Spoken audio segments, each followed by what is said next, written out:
Then आता है प्रहार। प्रहार किसका इनिशिएटिव है, किस चीज के लिए यूज होगा, फोटो देख के आइडिया लगाओ। टेररिज्म, ठीक है, बॉम्ब डिटेक्शन सारा दिख रहा है, वो भी टेररिज्म का ही पार्ट आ जाता है एक तरह से। तो ये जो प्रहार है, फर्स्ट ऑफ ऑल इंडिया का पहला कॉम्प्रिहेंसिव काउंटर टेररिज्म पॉलिसी है। प्रहार का मतलब ही क्या है, स्ट्राइक, तो लिटरल मीनिंग इज स्ट्राइक। और टेररिज्म फ्रेमवर्क को और ज्यादा ब्रॉडन करने के लिए प्रहार लॉन्च करा गया by ministry of home affairs. Core approach क्या रहेगी कि टेररिज्म के अगेंस्ट जीरो टॉलरेंस है, इंटेलिजेंस लेड प्रिवेंशन रहेगी, मतलब आप टेक्नोलॉजी का यूसेज इसमें भी इंक्लूड करोगे, और कोऑर्डिनेटेड रिस्पांस रहेगा। वो जितने भी आपने ग्रिड्स पढ़े ना, पोर्टल्स पढ़े जो कहीं ना कहीं इंफॉर्मेशन शेयरिंग से रिलेटेड थे, उन सभी में यहाँ पे कोऑर्डिनेशन मेंटेन करा जाएगा। 7 पिलर है स्ट्रेटेजी के अंदर। नंबर 1 प्रिवेंशन, टेररिज्म को शुरू होने से पहले ही खत्म कर दो, दैट इज पी, प्रिवेंशन आ गया। आर से आ गया रिस्पांस, रिस्पांस मतलब कितना रैपिड है वो भी यहाँ पे मैटर करता है। और काउंटर टेरर एक्शन, उसको कैसे किया आपने, मतलब टैकल कैसे करा, वो भी इफेक्टिव होना चाहिए। प्रहार में ए से आता है aggregating internal capacity, national counter terror resources, जितने भी हमारे पास एसेट हैं उनको स्ट्रेंथन करना है। एच से आ गया human right and rule of law, ethical होना चाहिए, लीगल तरीके से सारी चीजें, काउंटर वगैरह सारे एथिकल तरीके से करने हैं। देन सी से आ गया काउंटरिंग एनेबलिंग कंडीशन, ये रेडिकलाइजेशन को एड्रेस करना है। रेडिकलाइजेशन मतलब हाँ बस मैं ही हूँ, वही वाली रेडिकल फीलिंग आ गई और कुछ भी नहीं है, तो रेडिकलाइजेशन उसको एड्रेस करना है, क्योंकि यहीं से ये चीजें फिर प्रमोट होनी शुरू होती हैं। और पहला देखो प्रिवेंशन, इसमें क्या बोला, शुरू होने से पहले ही खत्म कर देना है, तो यहाँ पे नजर रखी जाएगी। एक्सट्रीमिस्ट आइडियोलॉजी, एक्सट्रीम आइडियोलॉजी वाले उनको भी टारगेट करा जाएगा। और सोशियो इकोनॉमिक ड्राइवर्स जैसे नक्सलिज्म जो डिक्लाइन हुआ है, बाद में कैसे मिसयूज भी हुआ उस चीज का, तो उन सारी चीजों के ऊपर नजर रखी जाएगी पहले ही।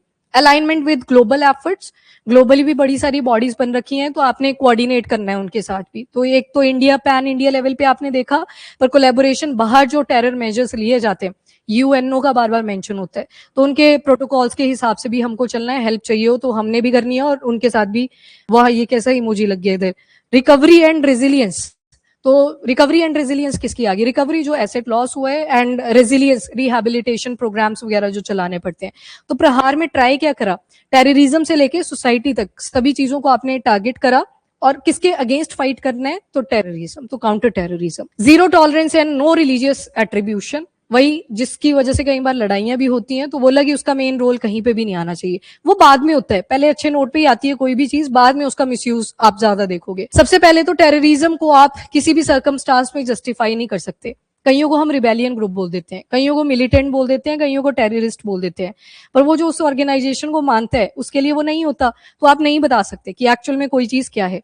जैसे हिजबुल्ला को मैंने बोल दिया मिलिटेंट ग्रुप, पर कईयों को नहीं लगता वो मिलिटेंट ग्रुप, उनको लगता है कि नीड के हिसाब से है, ठीक है, मतलब मेरा लगने ना लगने से वो मैटर नहीं करता, पर वर्ड्स की जो क्रोनोलॉजी है वो डिफरेंट तरीके से यूज करी जाती है। इसके अलावा टेररिज्म को इंडिया कभी भी रिलीजन, एथनिसिटी और सिविलाइजेशन के साथ नहीं एसोसिएट करता। बाकी मिसयूज टेररिज्म का बहुत ज्यादा होता है, कई बार स्टेट इंस्ट्रूमेंट भी यूज होते हैं, कई बार नॉन स्टेट इंस्ट्रूमेंट भी यूज होते हैं। स्टेट इंस्ट्रूमेंट मतलब जहां पे सरकार इन्वॉल्व हो जाए, और नॉन स्टेट मतलब जहां पे कोई भी इन्वॉल्व हो सकता है, इंडिविजुअल या ग्रुप, कम्युनिटी, कोई भी। पर इंडिया ने बोला कि हम पहले रूट को फाइंड आउट करेंगे कि एक्चुअल में इसका इमर्जेंस हुआ कहां से, तो इंडिया ने वही बोला कि हम नहीं एसोसिएट करते डायरेक्टली किसी भी चीज के साथ। Cross border and global threat, cross border आपको पता ही है, मिलिटेंसी भी इंक्रीज होती है, ड्रग्स भी वहीं से आते हैं, तो बॉर्डर के ऊपर तो चेक रखना ही पड़ेगा। एंड उसके अलावा ग्लोबल टेरर ग्रुप जैसे अलकायदा, आईएसआईएस, इनकी मूवमेंट्स के ऊपर कंट्रोल, चेक, नजर, वो सारी चीजें रखी जाएंगी। देन कॉन्स्पिरेसीज होती हैं, फॉरेन सॉइल से ही वो इमर्ज होती हैं, कोई कंट्री किसी को बैक कर रहा है, प्रॉक्सीज जिसको आप बोलते हो। एंड इमर्जिंग टेक्नोलॉजी से ड्रोन हो गए, वो सारी चीजें यहाँ पे चेक करे जाएं, क्योंकि पीछे पंजाब और जम्मू एंड कश्मीर वाले एरिया में ड्रोन के ही अटैक्स करे गए थे। Then tech enabled terror concern, encryption, dark web, crypto wallets, ये सारी चीजें आजकल टेररिस्ट ऑर्गेनाइजेशंस के थ्रू भी यूज करी जा रही हैं, तो उसके लिए शर्त यही है कि अपने ऑफिशियल भी ट्रेन हो इन फील्ड्स के अंदर, तभी तो एथिकल हैकिंग बोली जाती है, उसमें रिक्रूट करे जाते हैं, पर वो एथिकल तरीके से अपनी कंट्री के लिए वो हैकिंग कर रहे होते हैं। देन CBRNED, इसके मतलब है chemical, biological, radiological, nuclear, explosive और डिजिटल, जो भी चीजें यहाँ पे अटैक करने की ट्राई कर रही है उन सभी के ऊपर कंट्रोल रखना है। पीछे राइसिन भी पड़ा था, राइसिन पॉइजनिंग याद है, गुजरात से आ रही थी, हाँ, तो वो सारा चीज तो इसमें इंक्लूडेड है कि इनके रिस्क भी आज के टाइम पे बढ़ रहे हैं, इनको भी टैकल करना पड़ेगा। बाकी ड्रोन हम भी बना रहे हैं ताकि काउंटर अटैक कर सके, पर दुश्मन भी बना रहा है ताकि हमें अटैक कर सके, तो दोनों ही तरफ से आएगा। इसके अलावा misuse of social media and messaging platform. Misuse आजकल पता भी नहीं लगता है कि कौन सी इन्फॉर्मेशन सही गई है, कौन सी फेक चली गई है। डी फेक्स आ गए, डी फेक में कोई लोगो भी नहीं बनाया गया, कोई कॉपीराइट का भी इशू नहीं आया, सबने वीडियोस बहुत ज्यादा मिसयूज करी।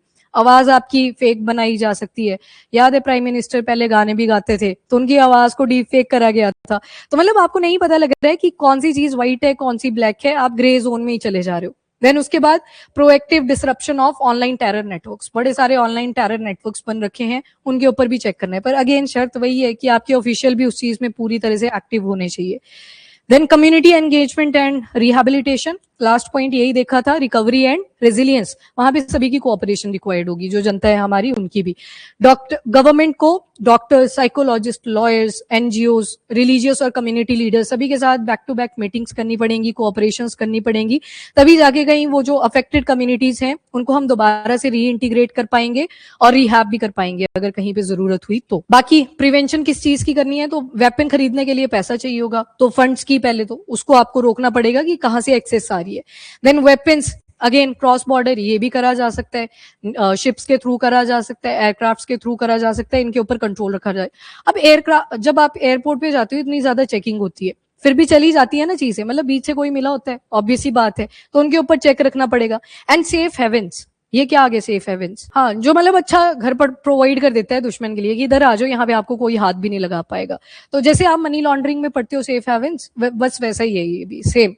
एंड दोनों ही केसेस में अप्लाई होता है ये, डोमेस्टिकली भी अपनी कंट्री के अंदर भी होते हैं सेम, एंड इंटरनेशनली भी, अब्रॉड भी। अब्रॉड जो आपका दुश्मन है वो शायद किसी का दोस्त भी है, तो वो सारी चीजें यहाँ सिंक में ही चलती हैं। एंड इमर्जिंग थ्रेट, मतलब जो टेक्नोलॉजिकल अटैक्स हो रहे हैं आज के टाइम पे, उनको भी हमने काउंटर करना है। तो ये था आपका प्रहार, जो कि अगेन इंपॉर्टेंट है, ज्यादा इंपॉर्टेंट है इंटरनल सिक्योरिटी के पॉइंट ऑफ व्यू से है। मतलब बाहर का तो आपने काउंटर कर रही, पर यहाँ पे इंटरनल मैनेजमेंट ज्यादा इंपॉर्टेंट रहेगी। इंटरनेशनल लेवल पे आपने ग्लोबल जो कोलैबोरेशंस है उनके ऊपर फोकस किया।